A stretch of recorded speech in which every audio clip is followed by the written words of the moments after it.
അപ്പോൾ ഇത് നമ്മൾ വാങ്ങി വെച്ചിരിക്കുന്നതായ ആമ്പലാണ്. അപ്പോൾ അതിനകത്ത് കണ്ട നല്ലൊരു പൂവൊക്കെ വിരിഞ്ഞ് വരുന്നുണ്ട്. അപ്പോൾ ആമ്പലിൻ്റെ ഇലയ്ക്ക് ദാണ്ട് ഇങ്ങനെ ഒരു വെട്ട് കാണും കണ്ടോ. നമ്മുടെ ആമ്പൽ കുളത്തിനകത്ത് ഇടാനായിട്ട് നമ്മളുടെ ഗപ്പി വാങ്ങിച്ചുകൊണ്ട് വന്നിട്ടുണ്ട്.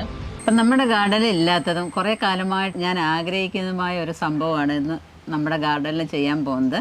അപ്പം നമ്മുടെ ഗാർഡനിൽ ഒരു ആമ്പൽ നമ്മൾ സെറ്റ് ചെയ്യാമെന്ന് വിചാരിക്കുകയാണ്.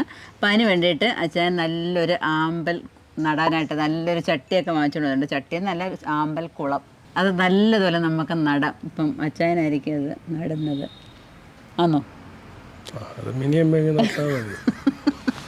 മിനിയമ്മയുടെ എന്നും ഒരു ആഗ്രഹമായിരുന്നു ഇങ്ങനൊരു വീടിൻ്റെ നടുക്ക് അല്ലെങ്കിൽ എവിടെയെങ്കിലും വീടിൻ്റെ നടുക്കല്ല എവിടെയെങ്കിലും ഒരു ആമ്പൽക്കുളം വേണമെന്നുള്ളത്. പക്ഷെ ആമ്പൽക്കുളം ഒഴിക്കാനുള്ള സ്ഥലം ഇല്ലാത്തതുകൊണ്ട് ചെറിയ രീതിയിലൊരു മിനിയേച്ചർ ആമ്പൽക്കുളം സൃഷ്ടിക്കുകയാണ് ഇവിടെ. ഒരു ആമ്പൽ ചെടിയെ വാങ്ങിച്ചു വെച്ചിട്ടുണ്ട്. അത് നടുന്ന രീതിയും അതിൻ്റെ മറ്റുള്ള കാര്യങ്ങളുമൊക്കെ നമുക്ക് കാണാം. നമുക്ക് ആമ്പലിനെ കുറിച്ച് കൂടുതൽ നമുക്ക് അറിയാമോ? അറിയത്തില്ല. അറിയാവുന്ന കാര്യങ്ങൾ നമ്മൾ പഠിച്ചു വരണം അല്ലേ? അറിയാവുന്ന കാര്യങ്ങൾ പറഞ്ഞു തരാം. അപ്പം ബാക്കി കാര്യങ്ങൾ നമുക്ക് ഇത് വളർന്ന് വരുന്നതിനനുസരിച്ച് നമുക്ക് ബാക്കി കാര്യങ്ങളൂടെ പറയാം അല്ലേ? ഓക്കെ, അപ്പം നമുക്ക് തുടങ്ങാം. അപ്പം നമ്മൾ ആമ്പൽ നടാൻ പോവുകയാണ്. അപ്പോൾ നമ്മൾ ഈ വാങ്ങിച്ചിരിക്കുന്ന ചട്ടിക്ക് 450 രൂപ വില ആയിട്ടുണ്ട്. അപ്പോൾ ഈ ചട്ടി വേണമെന്നില്ല, പ്ലാസ്റ്റിക്കിൻ്റെ ഇച്ചിരി പൊക്കം ഉള്ളതായ പ്ലാസ്റ്റിക് ബേസൻ കിട്ടും. അപ്പോൾ അതിനകത്ത് നട്ടാലും ഒരു കുഴപ്പമില്ല, നല്ലതായിരിക്കും. ഇപ്പം നമുക്കിങ്ങനെ ഒരു കുളം ഇവിടെ വേണ്ടിയതുകൊണ്ട് നമ്മളങ്ങ് വാങ്ങിച്ചു. അപ്പോൾ ഇനി ഇതെങ്ങനെയാണ് നടുന്നതെന്ന് നോക്കാം. അപ്പോൾ ഇത് നമ്മൾ വാങ്ങി വെച്ചിരിക്കുന്നതായ ആമ്പലാണ്. അപ്പോൾ അതിനകത്ത് കണ്ട നല്ലൊരു പൂവൊക്കെ വിരിഞ്ഞ് വരുന്നുണ്ട്.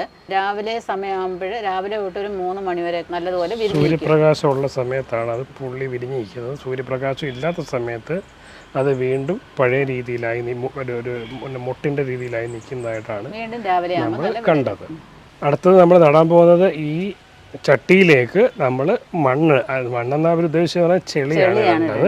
നമുക്കിവിടെ ചെളിയായിട്ട് ഇടാനില്ലാത്തത് കൊണ്ട് ഇടുന്ന മണ്ണ് അങ്ങ് ചെളിയായി മാറുമെന്നുള്ളൊരു വിശ്വാസത്തിലിരിക്കുന്നു. അപ്പം ഇതിൽ മണ്ണ് ആദ്യം നമുക്കിടാം. ഇതാണ് മണ്ണ്. അതിനകത്തുള്ള ചരലുകളെ എല്ലാം മാറ്റിക്കൊണ്ട് വേണം ഇടണമെന്നാണ് പറയുന്നത്. കാരണം ഇതിൻ്റെ വേരുകളൊക്കെ നല്ലതുപോലെ ഓടണമെന്നുണ്ടെങ്കിൽ ചരൽ ഇതിനകത്ത് ആവശ്യമില്ല. അപ്പോൾ ഈ ചരലിനെ എല്ലാം മാറ്റണം. അപ്പോൾ ഒരുപാട് അങ്ങനെ ഉണ്ടാവും. അപ്പോൾ ഇതിനകത്തുള്ള വലിയ കല്ലുകളോ അഴുക്കുകളോ എന്തെങ്കിലുമൊക്കെ ഉണ്ടെങ്കിൽ അതിനെയൊക്കെ അങ്ങ് മാറ്റി വെക്കുക. അപ്പോൾ ഇനി അടുത്ത് എന്താണ്? ചാണകമാണ് ഇടേണ്ടത്. അപ്പോൾ പച്ച ചാണകത്തിനേക്കാൾ നല്ലത് ഉണങ്ങിയ ചാണകപ്പൊടി ഇടുന്നതാണ് ഏറ്റവും നല്ലത്. അപ്പോൾ അത് ഇതിനകത്തിട്ട് ഒന്ന് മിക്സ് ചെയ്യാം.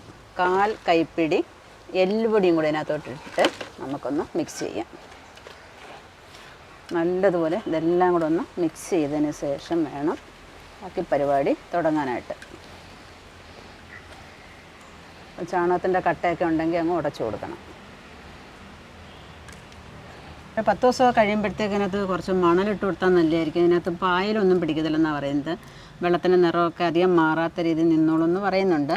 പിന്നെ എന്ത് വേണം പപ്പ ഇതിനകത്ത്? അപ്പം മാറ്റി നടുക അതിനകത്തോട്ട്. കാരണം നമ്മുടെ ചെടിയിൽ നിന്ന് ഇതിനെ പോട്ടിൽ നിന്ന് ഷിഫ്റ്റ് ചെയ്തിലേക്ക് വെക്കുകയാണ് അടുത്ത പരിപാടി. അപ്പം നടുക്കൊരു കുഴി ഒഴിക്കുക. എന്താ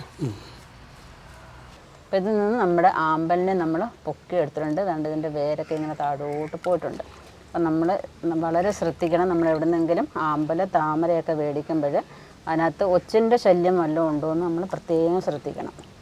അപ്പോൾ ഈ വെള്ളമൊക്കെ നമുക്കൊന്ന് ഈ വേരൊക്കെ ഒന്ന് വൃത്തിയാക്കി എടുക്കാം. അപ്പോൾ അതിനകത്ത് വേണ്ട വേറെ ഒരു മുട്ടും കൂടെ വരുന്നുണ്ട് കണ്ടോ.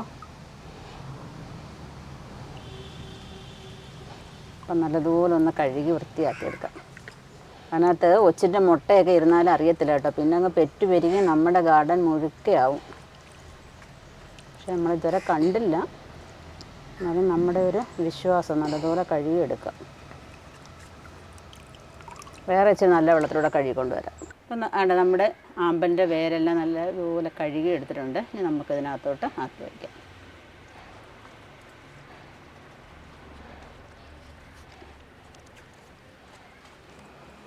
ഇനി ഇതിനകത്തോട്ട് വെള്ളം ഒഴിച്ചു കൊടുക്കാം. ഇതിനകത്ത് കണ്ട് വാടി നിൽക്കുന്ന ഇലകളൊക്കെ ഉണ്ടെങ്കിൽ അങ്ങ് മാറ്റിയേക്കാം.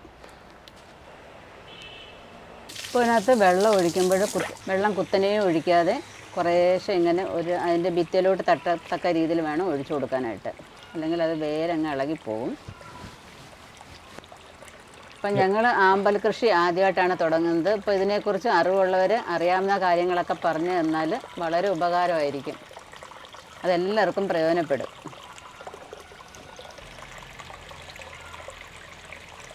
ഇത്രയാണ് നമ്മൾ ഒഴിച്ചിരിക്കുന്നത്. ഇപ്പം വെള്ളത്തിൻ്റെ മുകളിലോട്ട് ദാണ്ട ഇലയൊക്കെ ഇങ്ങനെ കിടക്കത്തക്ക രീതിയിൽ വെള്ളം വേണം. അപ്പം ആമ്പലിൻ്റെ ഇലയ്ക്ക് ദാണ്ട ഇങ്ങനെ ഒരു വെട്ട് കാണും, കണ്ടോ? താമരയുടെ ഇലയ്ക്ക് ഈ വെട്ടില്ല. പിന്നെ ഇവിടുന്നും നമുക്ക് ചെറിയ തൈകൾ വരുമെന്നാണ് പറയുന്നത്. അതുകൊണ്ട് ഇങ്ങനത്തുള്ള മുട്ടുള്ള ഭാഗത്തിൽ നമുക്കിനി പയ്യെ കാണാം എന്തൊക്കെയാണ് സംഭവിക്കുന്നതെന്നുള്ളത്. അപ്പോൾ ഇത് ഒരു ഉച്ചയൊക്കെ ഒരു 2 മണിയൊക്കെ ആകുമ്പോഴത്തേക്ക് നല്ലതുപോലെ അങ്ങ് വിടർന്നങ്ങ് നിൽക്കും. ഇതിനകത്ത് ഇനി വെള്ളമൊക്കെ കെട്ടിക്കിടന്ന് കൊതുകൊന്നും പെരുകാതിരിക്കാനായിട്ട് നമുക്ക് ഗപ്പിയും കൂടെ വാങ്ങിച്ചിടണം. അപ്പോൾ ഇനി അതും കൂടെ വാങ്ങിക്കൊണ്ട് വരാം. അപ്പം നമ്മുടെ ആമ്പൽ കുളത്തിനകത്ത് ഇടാനായിട്ട് നമ്മളുടെ ഗപ്പി വാങ്ങിച്ചുകൊണ്ട് വന്നിട്ടുണ്ട്. അപ്പോൾ അതും കൂടെ നമുക്ക് അതിനകത്തോട്ട് ഇട്ട് കൊടുക്കാം. അല്ലെങ്കിൽ കൊതുകിൻ്റെ ഭയങ്കര ശല്യമായിരിക്കുമല്ലോ. അപ്പം മഴക്കാലമൊക്കെ അല്ലേ. അപ്പം ഇവരെ അതിനകത്ത് ഇട്ട് കൊടുത്താൽ നമ്മുടെ കൊതുകൊന്നും അതിനകത്ത് വലിയ ആക്രമണമൊന്നും നടത്തത്തില്ല. അപ്പം നമ്മുടെ ഗപ്പിക്കൊച്ചുങ്ങളെ അതിനകത്തോട്ട് കുളത്തിലോട്ട് ഇട്ടിട്ടുണ്ട്. പിന്നെ കൊതുകൊക്കെ വന്ന് മുട്ടയിട്ടാലും അവരങ്ങ് ആഹാരമാക്കിക്കോളും. അവർ നല്ല രീതിയിലാണ്ട് ഓടിക്കളിക്കുന്നുണ്ട്. നമ്മുടെ ആമ്പൽക്കുളമൊക്കെ വെള്ളത്താൽ ഇങ്ങനെ നിറഞ്ഞിരിക്കുകയാണ്. ഇപ്പം ഇനി അവരും വളരട്ടെ, മീനിൻ്റെ കുറവുണ്ടെന്ന് വേണ്ട. അപ്പോൾ വീടിനോട് ചേർന്നൊരു ആമ്പൽക്കുളം മനസ്സിന് സന്തോഷം വരും. കാരണം സൂര്യൻ ഉദിച്ചെങ്കിൽ അതിനകത്ത് പൂ വിരിയുള്ളൂ. സൂര്യനില്ലെങ്കിൽ അത് കൂമ്പി ഇങ്ങനെ നിൽക്കുന്നതാണ്. അപ്പം ആ സൂര്യനുള്ള കാലത്തോളം ഇതിങ്ങനെ ചിരിച്ചുകൊണ്ടിരിക്കും നമ്മളെ നോക്കിയിട്ട്. നിങ്ങളൊക്കെ അറിഞ്ഞിരിക്കുമല്ലോ, പുതിയ ഒരു സിസ്റ്റം നമ്മൾ തുടങ്ങിയിട്ടുണ്ട് ഓണത്തെ വരവേൽക്കുന്നതിന് വേണ്ടിയിട്ട്. ഓണത്തിന് ഒരു കൊട്ട പച്ചക്കറി നിങ്ങൾക്ക് കിട്ടുന്നതിന് വേണ്ടിയിട്ട് നമ്മൾ കോംബോ സെയിൽ തുടങ്ങിയിട്ടുണ്ട്. അറിയാത്തവർ നമ്മുടെ സൈറ്റ് വിസിറ്റ് ചെയ്ത് കഴിഞ്ഞാൽ പലതരത്തിലുള്ള വിത്തുകളും നമ്മൾ ഓഫർ ചെയ്യുന്നുണ്ട്. അതിനകത്ത് നിങ്ങൾക്ക് മിതമായ വിലയിൽ, കാര്യം അതിൻ്റെ ഒറിജിനൽ വിലയിൽ നിന്ന് കുറച്ച് വില താഴ്ത്തി നിങ്ങൾക്ക് സെയിൽ ചെയ്യുന്നുണ്ട്. ചില സാധനങ്ങൾ ചിലപ്പോൾ തീർന്നു പോയേക്കാം, എന്നാൽ പുതിയ കോംബോ ആയിട്ട് നമ്മൾ വീണ്ടും വരുന്നതായിരിക്കും. അപ്പോൾ കാണാത്തവരത് കണ്ടു നോക്കുക, അതിൻ്റെ ബെനിഫിറ്റ് ഏറ്റെടുക്കുക. നമ്മൾ ട്രൈ ചെയ്യുന്നുണ്ട് ഈ ഒരു മാസം മൊത്തവും അത് നിലനിർത്താനായിട്ട്. പക്ഷേ ലിമിറ്റഡ് ക്വാണ്ടിറ്റിയെ നമ്മുടെ കയ്യിലുള്ളൂ.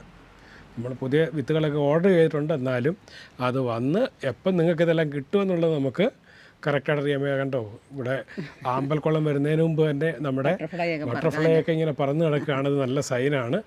അപ്പം അവർ പറയാണ് നിങ്ങൾ തുടങ്ങുക, ഞങ്ങളിവിടെ ഉണ്ടെന്നാണ് ബട്ടർഫ്ലൈസ് പറയുന്നത്. ആഘോഷത്തിൻ്റെ ഭാഗമാണ് പൂക്കൾ.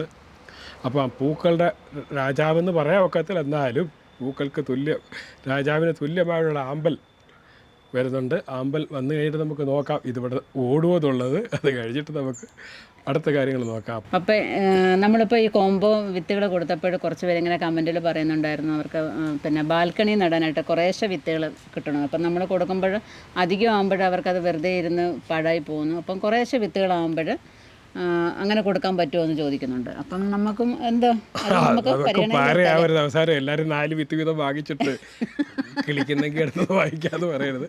എന്നാലും അത് നമ്മൾ പരിഗണിക്കാൻ ശ്രമിക്കുന്നുണ്ട്. അതിനുള്ള വർക്ക് ബാക്കിൽ നടക്കുന്നുണ്ട്. അത് നമ്മൾ പരിഗണിക്കാൻ ശ്രമിക്കാം. പിന്നെ ഒപ്പം നിങ്ങൾ മറക്കാതിരിക്കുക, നിങ്ങളുടെ അഡ്രസ്സ്, കറക്റ്റായിട്ടുള്ള അഡ്രസ്സ്, പോസ്റ്റ് ഓഫീസിൻ്റെ പിൻകോഡ്, പിന്നെ നിങ്ങൾ വിത്ത് ഓർഡർ ചെയ്തിട്ട് പിന്നെ ഈ വിസിറ്റ് ടൂറിനായിട്ട് വീട്ടിൽ നിന്ന് പോയി കഴിഞ്ഞാൽ പോസ്റ്റ്മാൻ ഒരു വട്ടേ വിളിക്കത്തുള്ളൂ. അപ്പോൾ അത് നിങ്ങൾ അതല്ലാന്നുണ്ടെങ്കിൽ ആരെങ്കിലും പറഞ്ഞു ഒപ്പിക്കുകയോ അല്ലെങ്കിൽ പോസ്റ്റ് ഓഫീസ് പറഞ്ഞു വെക്കുകയോ ചെയ്യുക. നിങ്ങളുടെ സാധനം നിങ്ങൾക്ക് കറക്റ്റായിട്ട് കിട്ടുന്നതിന് വേണ്ടിയിട്ട്. അതല്ലാന്നുണ്ടെങ്കിൽ അത് നമുക്ക് ബുദ്ധിമുട്ടാകും. കാരണം നിങ്ങൾക്ക് സാധനം സമയത്ത് കിട്ടിയെന്ന് വരത്തില്ല, അത് തിരിച്ചു വരും. 2 ദിവസം 3 ദിവസം അവർ നോക്കും അവർ ചെന്ന് കളക്ട് ചെയ്യുന്നോ അല്ലെങ്കിൽ നിങ്ങളുടെ വീട്ടിൽ വന്ന് നോക്കും നിങ്ങളുണ്ടോ എന്ന്. ഇല്ലയെന്നുണ്ടെങ്കിൽ ആ സാധനം തിരിച്ചു വരും. അത് വരുമ്പോഴെന്ന് പറഞ്ഞാൽ നമുക്ക് ഇരട്ടി ചാർജാണ് അതിനകത്ത് വരുന്നത്, ഡിസ്പാച്ചിങ് ചാർജ് മറ്റുള്ള പരിപാടിയായിട്ട്. അത് ഒഴിവാക്കാൻ ശ്രമിക്കുക. അപ്പോൾ വീട്ടിൽ അവൈലബിൾ ആയിരിക്കുക, അല്ലെങ്കിൽ ആരെങ്കിലും പറഞ്ഞ് ഏൽപ്പിക്കുക ഇങ്ങനൊരു വിത്തും സാധനവും വരുന്നുണ്ട് അത് വാങ്ങിച്ചു വെക്കാനായിട്ട്. അതല്ലാന്നുണ്ടെങ്കിൽ ചെറിയ ബുദ്ധിമുട്ട് നിങ്ങൾക്ക് ഫേസ് ചെയ്യും. അപ്പം നിങ്ങൾക്ക് എല്ലാവർക്കും നമ്മുടെ ഈ ആമ്പൽക്കുളം ഇഷ്ടപ്പെട്ടു കാണുമെന്ന് വിചാരിക്കുന്നു. അപ്പോൾ എല്ലാവരും ഇതേപോലെ ഗാർഡനൊക്കെ ചെയ്യുന്നവർ ഒരു ആമ്പൽക്കുളവും കൂടെ ഒക്കെ സെറ്റ് ചെയ്യുന്നുണ്ട്, കുഴപ്പമൊന്നുമില്ല അല്ലേ? അപ്പം നല്ല രസമായിരിക്കും നമ്മുടെ മുറ്റത്തോട്ടൊക്കെ ഇങ്ങനെ പൂക്കളൊക്കെ കുറേ പൂക്കളൊക്കെ ഇങ്ങനെ വിരിഞ്ഞ് നിൽക്കുന്നത് കാണുമ്പോൾ. ഇപ്പോൾ ഈ ഒരു കളറ് മാത്രമല്ല, പല കളറ് ആമ്പൽ കിട്ടും. അതുപോലെ തന്നെ ലോട്ടസൊക്കെ നമുക്ക് വാങ്ങിച്ച് നടാവുന്നതാണ്. അപ്പം ഇതേപോലെ കൃഷിയും പച്ചക്കറികളൊക്കെ നടണമെന്നുണ്ടെങ്കിൽ നിങ്ങൾക്ക് വിത്തുകളുടെ ഗ്രോ ബാഗുകളൊക്കെ കിട്ടുന്നില്ല എന്നുണ്ടെങ്കിൽ നമ്മുടെ വെബ്സൈറ്റായ minis-lifestyle.com വിസിറ്റ് ചെയ്യാന്നുണ്ടെങ്കിൽ നിങ്ങൾക്ക് ഇതേപോലെ ഗാർഡനും കൃഷിയും ഒക്കെ ചെയ്യാവുന്നതാണ്. അപ്പോൾ ഈ വീഡിയോ നിങ്ങൾക്ക് ഇഷ്ടപ്പെട്ടാണെന്ന് വിചാരിക്കുന്നു. ഇഷ്ടപ്പെട്ടെന്നുണ്ടെങ്കിൽ ലൈക്ക് ചെയ്യുക, വിത്തുകൾ ഓർഡർ ചെയ്യുക, ഷെയർ ചെയ്യുക, സബ്സ്ക്രൈബ് ചെയ്യുക. അപ്പോൾ അടുത്ത വീഡിയോയിൽ കാണുന്നവരെ ഞങ്ങൾ രണ്ടുപേരും ബൈ.